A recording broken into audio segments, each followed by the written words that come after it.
Ao longo da história, o hip hop não foi apenas música, foi uma arma cultural. Alguns álbuns foram tão impactantes que ultrapassaram os estúdios e viraram casos de polícia, processos na justiça e manchetes nos jornais. Hoje, você vai conhecer os álbuns mais controversos da história do rap, entender como cada um deles mudou a história da cultura pra sempre. E o mais surpreendente, em quase todos os casos, quanto mais tentavam calar os artistas, mais fortes eles ficavam. Tupac, The Don't Kill Illuminati, The 7 Day Theory. Tupac foi muito mais do que um rapper. Filho de militantes do Panteras Negras, ele cresceu entre poesia, política e a dura realidade das ruas. Com apenas 25 anos, ele tinha se tornado um ícone cultural, mas também estava no centro de inúmeras controvérsias, brigas judiciais, rivalidade, prisões e até uma tentativa de assassinato em 1994. Que só aumentou as teorias sobre sua vida. Amado por milhões e odiado por alguns, Tupac representava a dualidade do hip hop, poeta sensível e soldado rebelde. Seus versos denunciavam desigualdade e racismo, mas também mergulhavam em violência e vingança.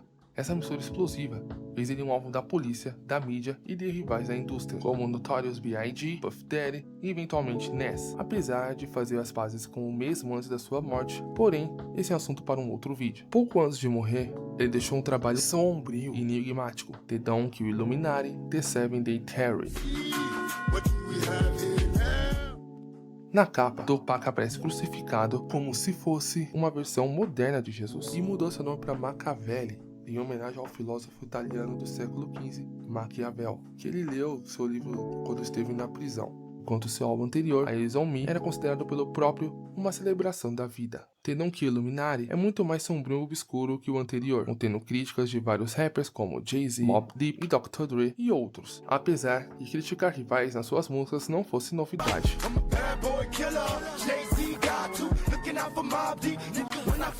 Aqui a mensagem é clara, ele se via perseguido, traído, julgado pela sociedade, exatamente como Cristo foi. Essa escolha não foi por acaso. Tupac queria mostrar que carregava nas costas o peso de uma guerra cultural e espiritual. O título 7 Day Theory também é carregado de simbolismo. Assim como a ressurreição de Jesus aconteceu no terceiro dia, Tupac gravou e finalizou o disco em apenas 7 dias. Porém, o resultado foi um álbum profético, lançado 2 meses após a sua morte. The Don't Kill Illuminati transformou Tupac em um mito. Não era apenas música, era um testamento.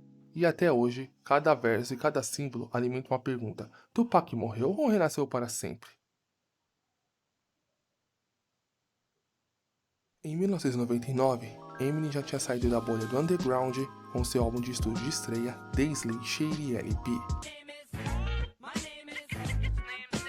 onde já trazia um álbum satírico e afiado liricamente, onde transformava raiva, sarcasmo e humor ácido em poesia obscura. Pessoas se sentiam em um filme de terror com seu personagem Slim Shady. No ano 2000, seu nome já estava ganhando notoriedade nas ruas e ele sentia que precisava alimentar mais seu alter ego. Em 23 de maio de 2000, ele lança The Marshall Mathers LP. Na primeira semana, o álbum já tinha vendido mais de 1 milhão de cópias e o sucesso era absoluto. Porém, suas letras falavam de violência doméstica, drogas, homofobia, assassinato, e o disco foi acusado de ser misógino e perigoso. Grupos de direitos humanos protestaram, políticos pediram boicote, e ao mesmo tempo milhões de jovens se identificaram com a obra, principalmente de famílias brancas, onde sentia uma restrição com o rap. Porém, o Eminem ia se tornando um escândalo nacional também, por essa linguagem violenta e sugestiva em suas letras. A faixa que mais simboliza sua dualidade entre Eminem e Slim Shady é Stan. Stan é a história de um fã obcecado que escreve cartas para o Eminem e acaba se destruindo e virou uma metáfora do poder e do perigo da idolatria. Foi tão impactante que o termo Stan entrou para a cultura pop, significando fã obsessivo hoje em dia. Polêmico, odiado e aplaudido, The Marshall Mathers LP não foi apenas um álbum, foi um terremoto cultural. Eminem mostrou que podia ser vilão e o herói ao mesmo tempo, e com isso, ajudar a construir a sua inegável influência no jogo do hip hop. Tyler, The Creator, considerado um dos melhores artistas de sua geração, no começo da sua carreira, criou controvérsias em torno do seu nome. Em 2011, sua mente criativa deu vida a Goblin, um projeto cru, sombrio e brutal, que chocou o mundo da música.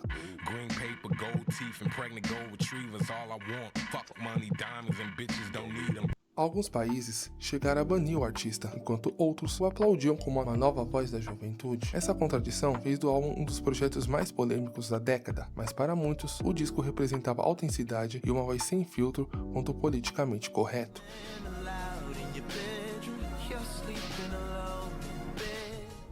Era a ascensão do coletivo Old Future, um movimento que redefiniu a contracultura do hip hop, onde na época a Pro-Era e o Swag dominavam a cena. Um grupo onde tinham Earl Sweatshirt, Side, do The Internet e Frank Ocean, e outros que se destacavam. Inclusive, conseguiu um programa no Adult Swim chamado Load Scratch, onde fez sucesso relativo na grade contendo 3 temporadas. Tyler era nitidamente o líder do grupo e que trazia toda essa energia. Porém, antes de toda essa ascensão, Goblin, lançado em 10 de maio de 2011, descrevia assassinato e humor negro. Goblin foi acusado de ser misógino, homofóbico e perigoso.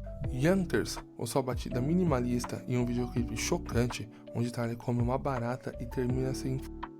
A faixa virou um viral imediato. Era impossível ignorar o rapper que transformava o desconforto em espetáculo. A consagração veio rápido. No MTV Awards de 2011, Tyler venceu como o melhor artista de revelação, derrotando nomes bem mais aceitáveis para a época, como Wiz Khalifa, Chris Brown ou até mesmo a banda indie Foster the People. Entre vaias e aplausos, ficou claro que Goblin não era só música, era um manifesto de choque. O álbum que transformou Tyler, the Creator, um dos rostos mais ousados e controversos de sua geração. Está curtindo o vídeo? Não esqueça de dar like e se inscrever no canal, isso ajuda muito a crescer aqui no YouTube. E comentem aí também quais desses álbuns foi o mais controverso desse vídeo. Bismarck foi um rapper muito importante no final da década de 80 e começo dos anos 90, onde trazia lírica, humor, carisma e beats marcantes. This is the season of catching the vapors. And since I got time, what I'm gonna do is tell you how they spread it throughout my crew. Just a Friend fez muito sucesso, ficando em nono lugar no Hot 100 da Billboard, com seu refrão cantado e com muito bom humor. Bismarck também criava seus próprios beats e ele foi inspiração para vários artistas de sua geração, como Notorious B.I.G., Nas, De La Soul e The Beastie Boys. Em 1991, Bismarck lançava I Need Haircut, um álbum divertido, cheio de humor, grooves clássicos do bom e velho hip hop. Mas ninguém imaginava que esse disco iria mudar a música para sempre, não por escândalos sociais ou letras violentas, mas por um sample usado sem permissão. Bismarck usou o trecho da música do Gilbert O'Sullivan sem lhe liberar os direitos.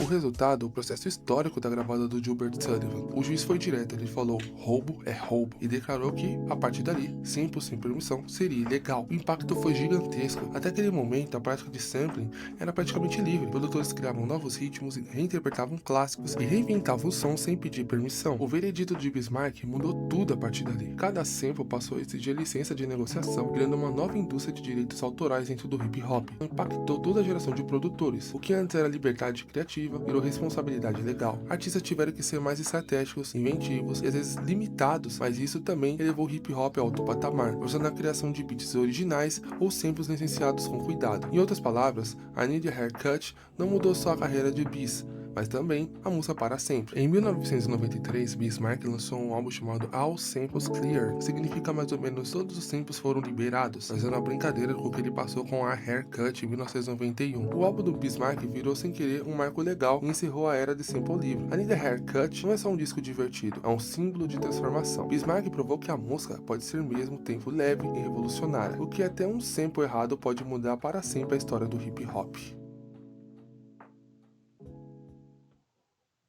Kanye West é um produtor talentoso, começou criando beats para Jay-Z e outros artistas da Rockefeller Records e lançou seu próprio álbum de estreia, The College Dropout. Porém, hoje em dia, com várias polêmicas envolvendo o cara do bigodinho, e chega a ser bizarro o que ele se tornou, ele já foi conhecido por sua ambição, polêmicas e genialidade. Kanye se tornou sinônimo de inovação do hip hop e cultura pop. E em 2016, ele lançaria um dos seus discos mais controversos de sua carreira, The Life of Pablo.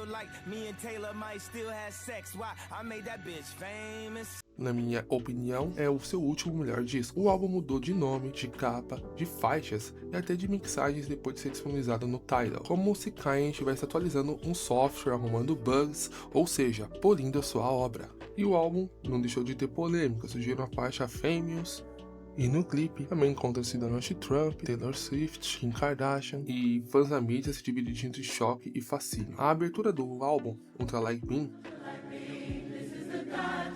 é um hino espiritual. O coral gospel é a mensagem de fé e luta reflete ao lado introspectivo de Kanye, contrapondo a persona provocadora. E a síntese do disco, o escândalo, reflexão e inovação coexistindo ao mesmo tempo. Amos se tornou a faixa mais discutida e a fama criou debates sobre ética, liberdade artística. Enquanto isso, I Love Kanye é uma faixa quase humorística, onde fez uma autorreferência crítica sobre a sua própria persona, mostrando consciência e ironia. O álbum inteiro é uma mistura de choque, crítica social e autoanálise, exatamente o que mantém Kanye no centro das discussões globais. Com The Life of Pablo, Kanye provou que um álbum não é apenas uma coleção de músicas, é uma experiência dinâmica, cultural e midiática. O disco virou um evento global, provocou debates, mudou a percepção do que um álbum pode ser no século XXI e mostrou que a polêmica, quando aliada à genialidade, pode ser parte de um legado.